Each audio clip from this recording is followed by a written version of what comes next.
Okay. I think I have everything set up now. Now we can begin. Hi, everybody. My name is Angelee. I've worked here at Chenard's for 5 years.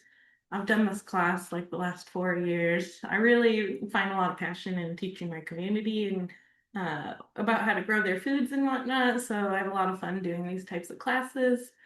Today's class is geared towards strawberry beginners. So we're going to be going over a lot of the most basic things. I'll be talking a little bit about the different varieties and I'll go into planting and care at the end. Strawberries are a really nice beginner plant in that they're super easy to take care of for the most part, and they're super enjoyable and satisfying to be able to go out there and pick. So it's a nice little gateway into the garden.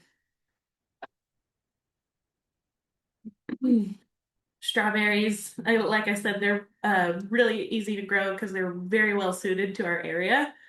They're also very versatile. You can grow them in all sorts of different areas, raised beds, hanging baskets. A lot of people don't think about hanging baskets, but you can put them in a basket to have the fruit hanging down, easy to pick. And they're super cute. The flowers on the patio, super cute.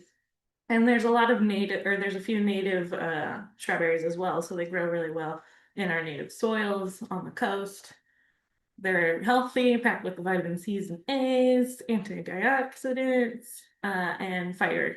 Delicious and good for you. We all love strawberries. And I wanted to talk a little bit about the basics anatomy of a strawberry plant so we can kind of all get onto the same page here. Strawberry plants, when they're growing, they look a lot like this diagram in the left-hand side. You can see the top shoots growing up. That's what we can see at the top, the roots down below, and they do have really minimal roots. They're very shallow and short. And then there, dead in the center, is what's called a crown. And that's like the heart life, the lifeblood of the strawberry plant. And we need to make sure that we're not planting that crown too deep or too shallow when we're going to plant. I'll talk a little bit more about that later. But I also wanted to point out, in addition to the strawberry plant, which we can call the larger strawberry plants mother plants, they produce runners, which is kind of this long stem here that then goes to produce daughters. And that's how a strawberry continues its progeny as they're kind of short-lived crops for a long-term crop and can spread on. So we'll go more about mothers and daughters later. There we go. So fun facts, the strawberries are members of the rose family, which is why they're so fragrant and delicious. They're self-fertile, so you don't have to think too much about pollination needs when you're planting. They do benefit from pollination services to get the fruits going, but and one thing I found really interesting about strawberries is that the technical fruit part is the tiny little segments where the seeds are. The most biggest fleshy part of the strawberry that we eat is known as the receptacle of the fruit. So just a little weird little fun fact. All right, we're gonna go into varieties, but first we're gonna start with the difference between a June bearing, an ever bearing, and a day neutral. June bearings are the classics, one large fruit crop around late spring. They do really large productions that last about 4 weeks. They tend to produce a lot of those runners and daughters plants, and they make really good choices for large productions like jams or freezing. Welcome in.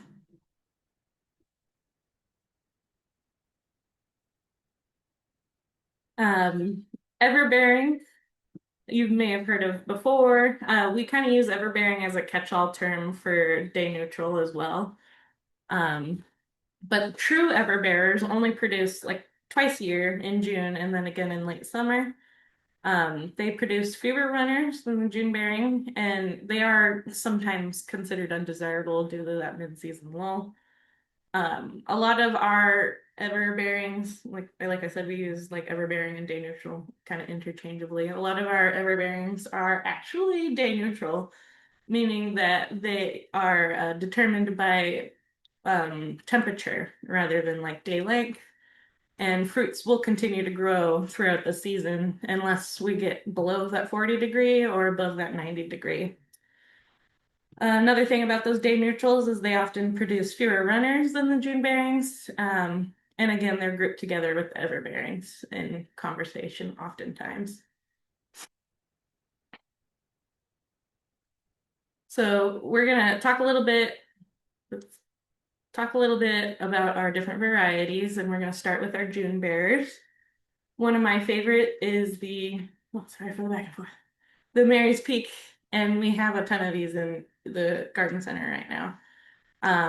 I really like them because those June bearers, you get that one big fruit season, and it allows the plant to put a lot of effort into the berries, and they, in my opinion, tend to be more delicious. More delicious. The everbearings, they've got a lot of effort to go in growing throughout the whole season. So the June bears, they just put all the effort they can into the one fruit season, and then they can back off for the rest of the season. Now's a great time to be planting. Um, Yep, this is Mary Peaks is a June bearing. So on the Mary's Peak, you'll find the berries to be kind of a medium to large. They're very glossy, beautifully conically shaped, very tender, and like I said, excellent sweet, juicy flavor, excellent processed or fresh. The June berries are easy for processing because you get large amounts, and like I said, I find they tend to be more flavorful.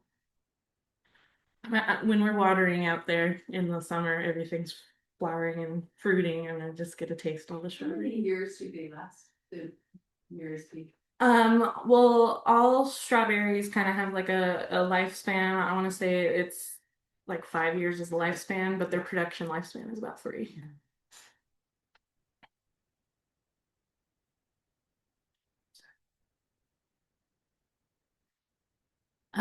The Mary's Peak are mid-season to late for the June bears. You can see harvest through June 15th through July 5th. They do really good medium to high production rates.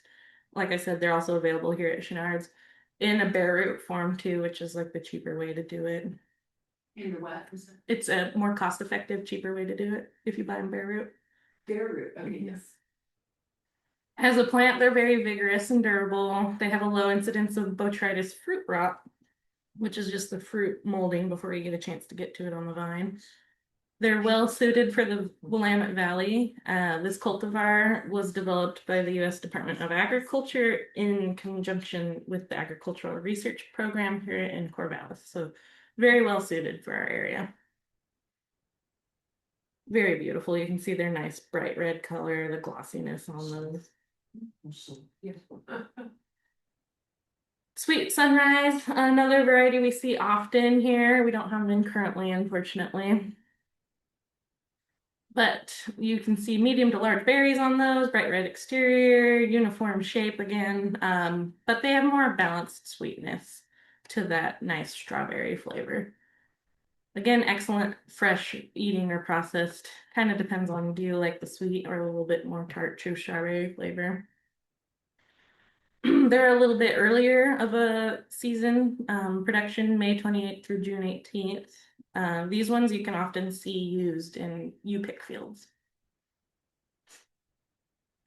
This is because they're very vigorous and durable, very easy to use strategically for that early growing season, which is why those U-picks like them because they can pair them well with other you can pair it with like that Mary's Peak and you'll get that double June bearing season, which is nice.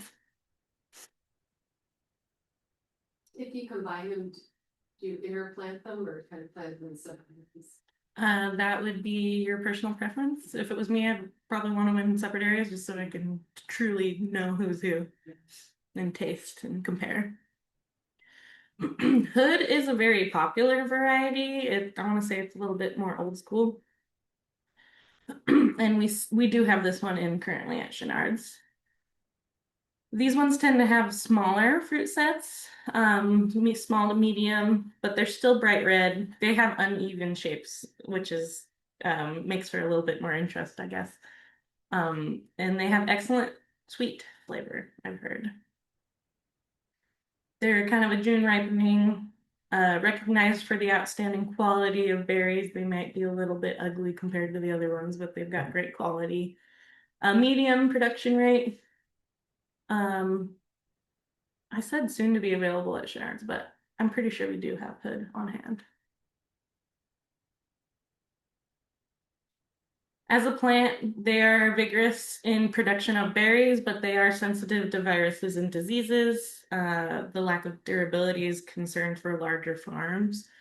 They are delicious, but can be a little bit more difficult. But smaller gardeners are able to reduce disease issues by planting with lots of space for air movement and to create plenty of drainage to prevent root rot.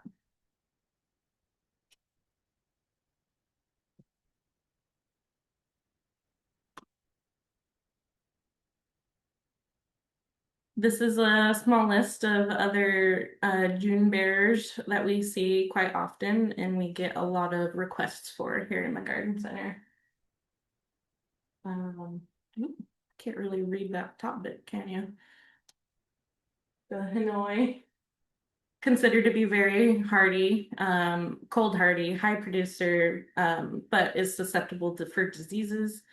Things that say that they're susceptible to diseases do a little bit better on the coast due to the well-draining nature of their soil.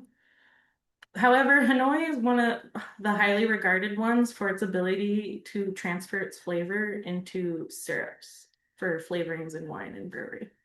So it has its space in the garden. Um, and then the other one I wanted to touch on, the Puget Crimson. I don't know if that, I don't think that's I think that's a picture of the Tillamook. The Puget Crimsons are incredibly beautiful, super, super dark red berries inside and out. And again, does really well on the coast. Now we're going to go into everbearing slash day neutral varieties. Our biggest go-to one here at the garden center, we get a lot of recommendations or suggestions for the seascapes. Again, they do really well on the coast. They're good all around coastal pleaser. I find that they tend to have those medium-sized berries. They're not super duper large, and they have a great true strawberry flavor. Almost a little tart, but not really. Like they're quite sweet. It's just that true strawberry flavor. Moderately vigorous in production, very good durability. However, it's nice to have that really good drainage to prevent reduced psyllium wilt. Again, really well suited for the coast. As with all day bearers, watch for the runners. When you watch for the runners and clip them, we'll talk a little bit more about that too. It will increase production. This Seascape one does produce a lot of runners, but it makes it really attractive and cute for hanging baskets and pots. If you wanted to maintain runners, keep them up. Albions are huge berries. I don't know if you can see the hand right there in the bottom left corner. They're very big, very flavorful, and quite sweet. I want to say the flavor is quite similar to the Mary's Peak, but the Mary's Peak, I want to say, is much like sweeter and just more abundant in flavor. Nothing against the Albions, but I do truly love the Mary's Peak. On the Albions, you'll can bet that you'll get very large berries and a medium to high production rate. They're one of the newer cultivars. They've got a light red exterior, that pale interior, really excellent firmness. They hold their water really well and don't get too mushy. and very ideal for fresh eating. And it's the day neutral, so it will go all summer long. A very vigorous plant with the moderate durability, great for container gardening. This one is, it does go all summer long, but it does like three major large waves during the summer, closer to a true everbearing. Eversweet, we have this one in currently. It is known for its large, deep red berries and for being extra straight, sweet. That's where it gets its name from. And that sweetness makes it really great for jams as well as fresh eating. As a plant, this one is well regarded for its high heat tolerance. As I mentioned before, a lot of those day neutral varieties or those overbearing varieties take a hiatus when the weather gets above 90 degrees. However, this plant can produce well into the hundreds, so it makes it very ideal for hot summer growing. It also has a really nice degree of disease resistance. So these two things would make it a really great ideal one for the Willamette Valley. And these are some other everbearing varieties we see often of, and we get a lot of suggestions for here in the garden center. The quinault, hold this down, produces the very nicely shaped fruit and is one of the true everbearings that we bring in with the two major crops.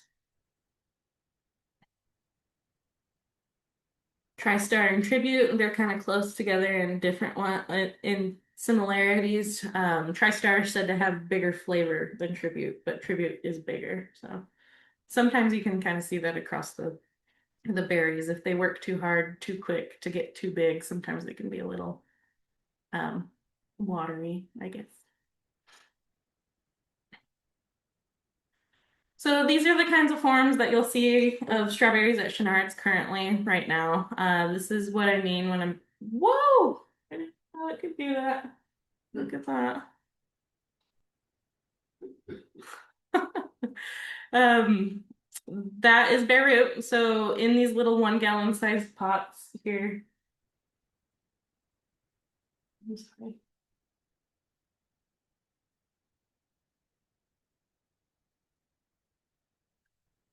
The one little 1 gallon sized pot towards the top is the best bang for your buck that you're gonna get at the garden center. There's 10 strawberry crowns in that 1 gallon sized pot smushed together. This is what we considered bare root.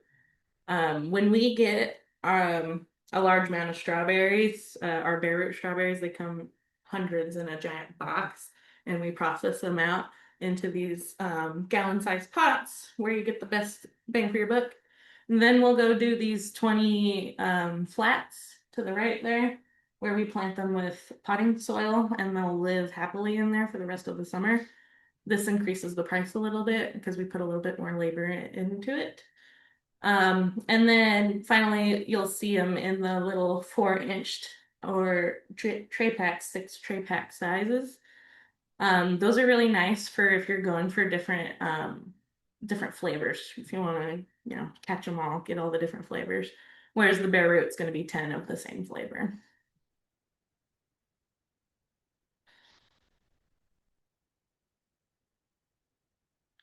So now we're going to get a little bit more into the tips and tricks for planting strawberries, kind of the more on the meat potatoes here.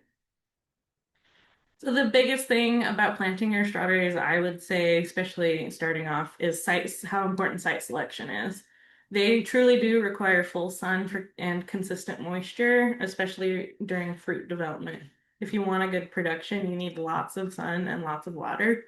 So pick a location that has 6 or more hours and an ease of access to water and irrigation. If you have to haul buckets over to your strawberry bed every day, you're gonna maybe do it less often and let them go a little thirsty more often. You want it to be as enjoyable as possible, and part of that is ease of access. So planting tips, I'm just going to throw this right at you. Practice crop rotation. So strawberries are part of the rose family, and roses and nightshades, which nightshades are your tomatoes and your peppers, they share a lot of diseases. So when you're planting, it's a good idea to let an area rest. If you're doing strawberries or tomatoes there, let it rest of strawberries or tomatoes for a few years. Maybe do something else in there, like your peas or something in the time being. A little bit of prevention for diseases and whatnot goes a long way for strawberries.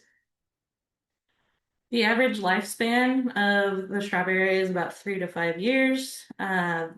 Peak production, I think, hits about the 3 year mark.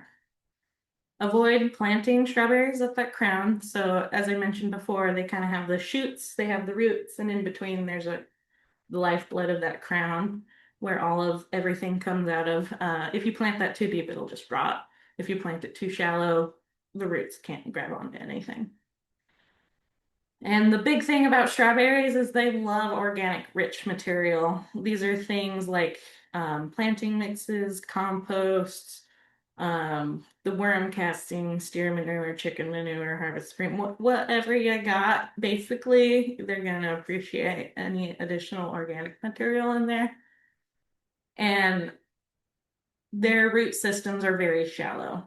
So they only live in the top 3 to 6 inches of the soil. So they need all of that readily available towards the top. We're going to get a little bit into the specifics. They like it just slightly acidic, not too much. 5.6, 0.6, 6.5 pH is ideal.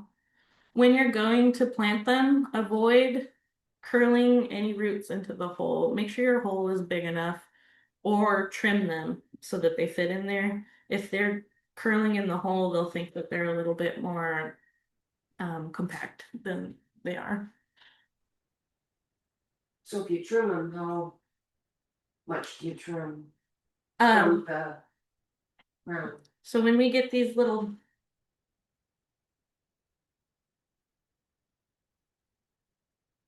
When we get little babies in, they're about this size, but they're the bare root here in those pots. You can expect when we get them out the pot, we see those root systems sometimes as big as this, and you'll see these big chunky roots.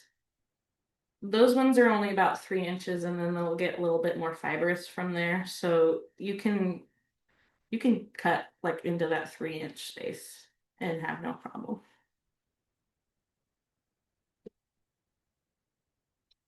We pre-cut ours. I wonder if I can pull one out of here. Oh, We pre-cut ours a little bit. all right. We pre-cut ours. They're a little bit longer than that when they arrive. We pre-cut them. And if you were to look on here, you could see, let's see if my camera will show it here. There's white hair tips growing. So there's like the older root, and because we've trimmed them and stimulated them, it's already forked off a bunch of new white growth, new tips for roots. So, If you were planting this, would you cut them further?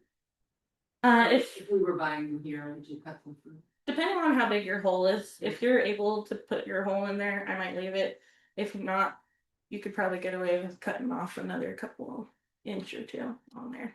I wouldn't want to go probably any further than that.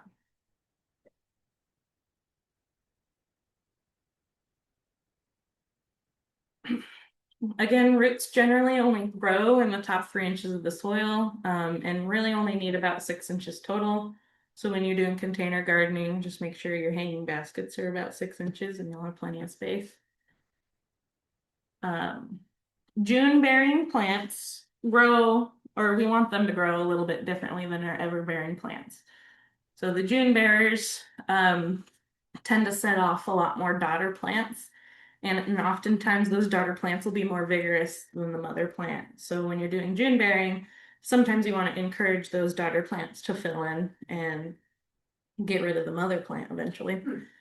So when you're doing June bearing, you let them have a little bit more space. You want to plant them 15 to 18 inches apart to allow for daughter growth in there. When you're doing ever bearing, you're cutting your daughters off, because you want all of the energy of that plant going into the berries, not its progeny. So you can plant them a little bit closer at 12 to 15 inches apart. I like to suggest mounding, especially if you're doing it in native soils, like mounding your soil up. This will help increase drainage, and as well as a little bit of moisture retention in the mound. But drainage is the biggest thing. You want to prevent root rot, which is something that roses and tomatoes also share. Verticillium wilt, fancy word. So again, here's an up close picture of that anatomy of the plant and a little bit of description of what is too shallow, what is too deep, and what is just right.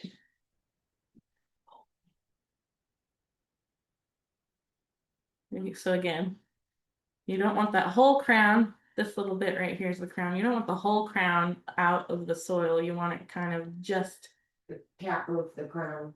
yeah, just right dead center of that crown is right where Oh, I you're see. going for. You don't want to bury it too deep or it'll rot. You don't want to bury it too shallow. There is a happy space. And I love including this picture in here because it shows you all the different ways that you can grow strawberries. The traditional bottom left-hand corner is what you'll see at the like you pick gardening sites. This is a mounding system with a weed fabric barrier. There's matting systems where they get a little bit thicker. Oftentimes people need something like this to prevent the deer and the birds from getting at them because that will be your number one thing. Hanging baskets are gorgeous. They can produce big, it's you just have to be they can produce big berries, you just have to be on top of your fertilizing and watering game. And they can be very gorgeous. What I do is oftentimes container planting like this. I do a lot of container planting personally. And yeah, again, we see hill system, matted row systems. This you'll see this kind of growing with the June bears where you want them to get kind of thick in there.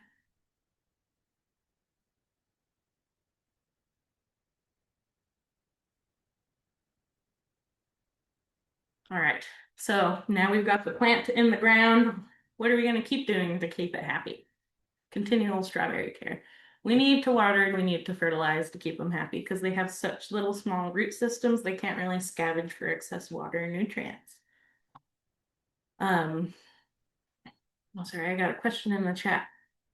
When you're planting them in pots, how close can you plant them? I would say when you're planting them in pots, you can get quite close. You could pushing it like because you want to maximize in there. I'd get maybe even as close as 8 inches sometimes, depending on how tight you want them in there. You know, if you've got a disease susceptible variety, you might want to spread those out and truly just give just like 3 in a pot or something. Give them a little more space.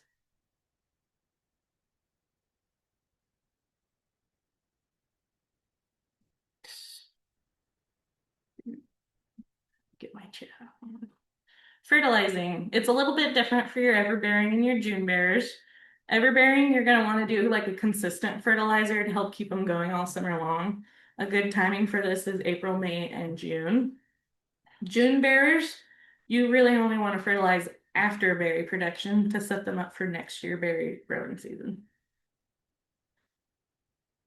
Watering is incredibly important. Again, they're shallow rooted plants. The words you'll keep hearing over and over again is consistently moist but not soggy. So there's a fine little point in there. You want to think of when you are watering them, especially like in pots, whatever, you want to think about watering penetration in that first top foot of the soil, and then you want to let it dry out in like the first top inch before you think about going back. And that's generally like once a week watering, unless you're in a container, and then that might go up to once a day watering. Doing it in a container, a pot, a hanging basket. Um, as the summer goes on and production hits the peak of summer, you're going to have to do more and more watering, especially in hanging baskets. When you are watering, it's a good idea to keep that water and the fertilizer off of the foliage of the plant as well as off of the crown, and this will prevent disease and rot of the plant. Again, small root system, so you want to be close, but you don't want to be on that crown. Harvesting and pruning. Harvesting, it's a good idea to pick every few days during the growing season. This will minimize pest issues, this will minimize disease issues, and probably will prevent birds from getting too comfortable about visiting your berry bed. Berries should be able to hold on for about 1 to 2 days on the counter, 5 to 10 days refrigerated, and up to 5 to 10+ months frozen. So as you're harvesting, you're going through and picking the nice berries. You're going to want to also remove any dead plants, any dead branches, broken branches, stems. You're going to want to remove the unwanted runners as you go and remove the bad fruit because the fruit will just rot and bring more disease potential to your bed. Pruning, you want to just keep it clean. Again, as you're harvesting, just keep it clean. Again, remove unwanted daughters from your everbearings. It's best to remove the daughters right before they root. So, I wonder if I can go back to my picture.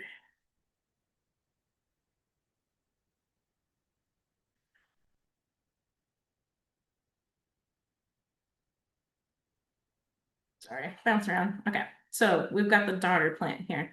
So the best time to remove daughter runners on your everbearing is when you start to see a little bit of leaf and a little bit of crown trying to come.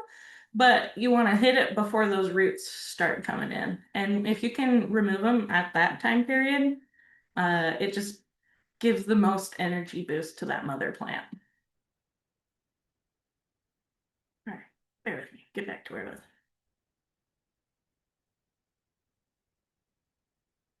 So are the berries coming off of the mother plant or the berries coming off of both mother and daughter?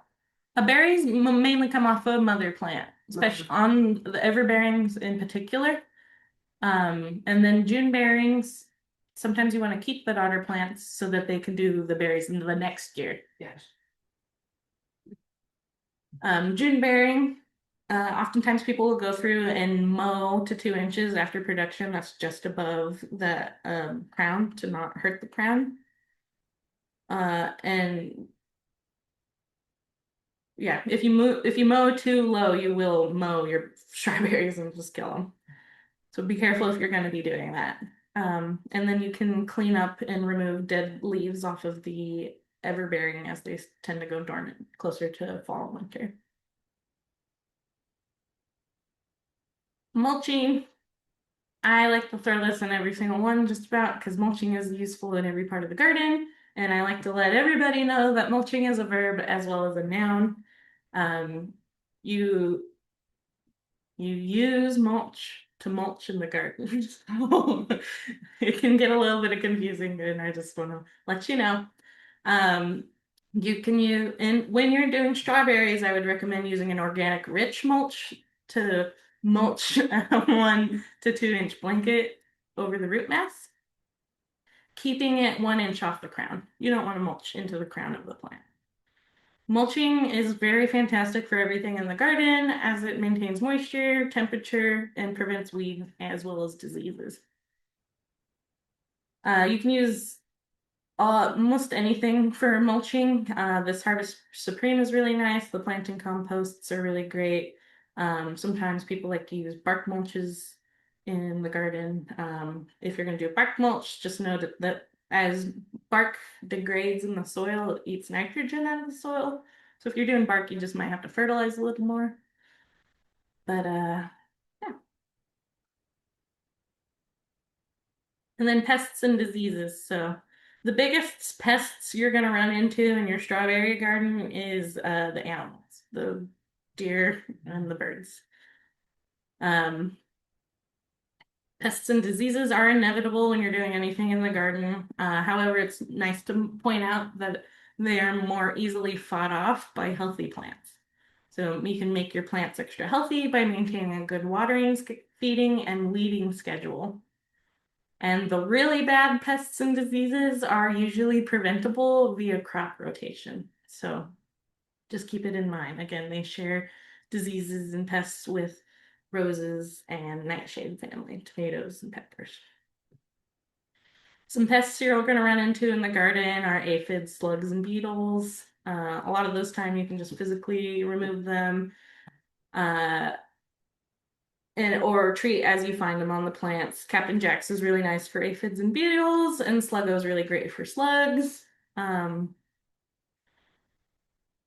Animals, you're gonna have to do a physical deterrent, like that big cage I showed. Sometimes people use the bird scare tape that reflexes scare the birds off. I've heard of people painting rocks, the colors of strawberries and leaving them in there. So many times of something hard on their beak, they stop trying. You can also use like chemical deterrents like bone meal that makes the whole area kind of a little smelly, or capsaicin type products that have garlic in them because it makes it unpalatable and spicy to like fawns, deers, and fawns because the little baby fawns will eat anything. And they're just making that encyclopedia in their brain. So if you tell them the first time they try it that it's spicy, they're less likely to come back and try again. You can see some fungal issues in your strawberry bed. Powdery mildew is one of those, which is just like a white film on it. A lot of times you can just pick those off before it's too bad. Once it does get bad, you can use a fungicide. Um, and then there's botrytis rot, which is the fuzzy strawberries.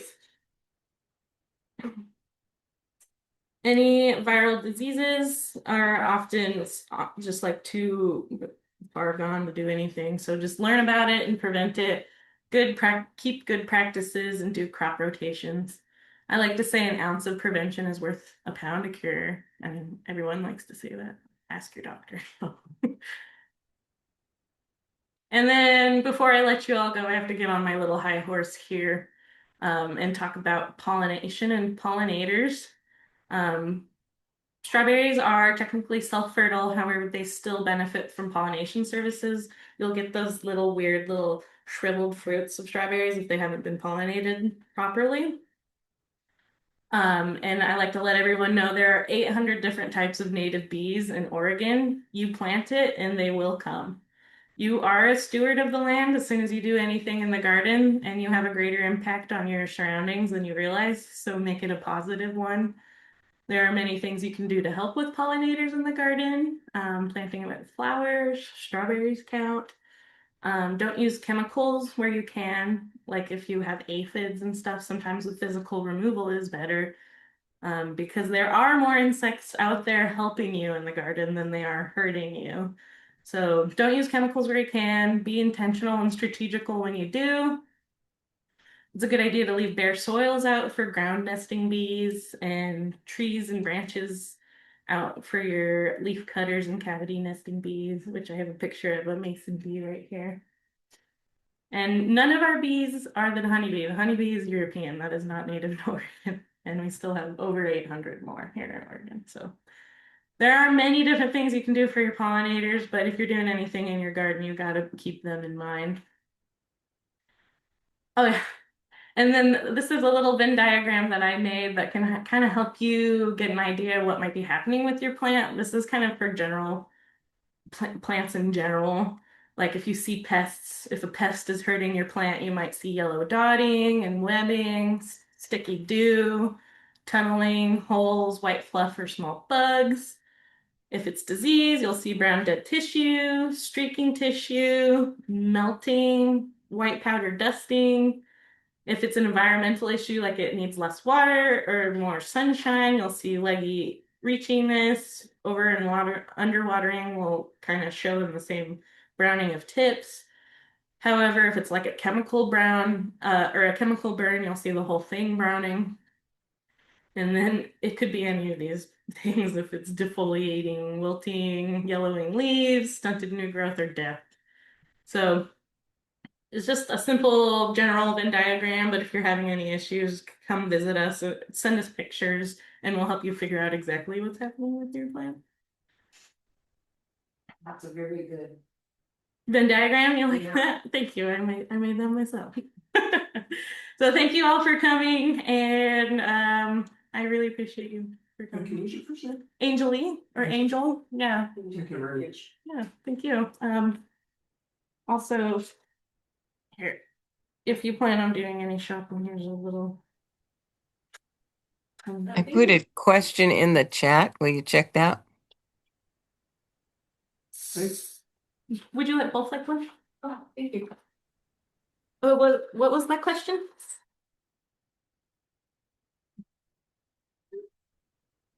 Did I hear a question on here? Yeah, there's a question in the chat. Oh, thank you for pointing that out. Let me pull that up. My strawberries tend to be really small. They get daily watering and compost, but don't get very big. How can you get them to grow bigger? They are mostly in containers. So I've heard mixed opinions on this, but I've heard recently that if you, at planting, you pick the flowers off of your plant the first year, if it's June bearing, and then the first like set of flowers if it's editor bearing, and that way it can put all that thought and intention into the root system. Um, that would be my biggest thought, that or maybe potentially they're being overwatered. Um, you can always send us some pictures of your setup and we can try to help you figure it out, what might be happening. Pictures are worth 1,000 words, they really are. Do we have any more questions? All right. And again, this video will be available on the YouTube page. You can always email me, angelee@chenards.com, angel with 2 E's. Happy to talk to y'all. You can always stop in the garden center. And thank you all for coming.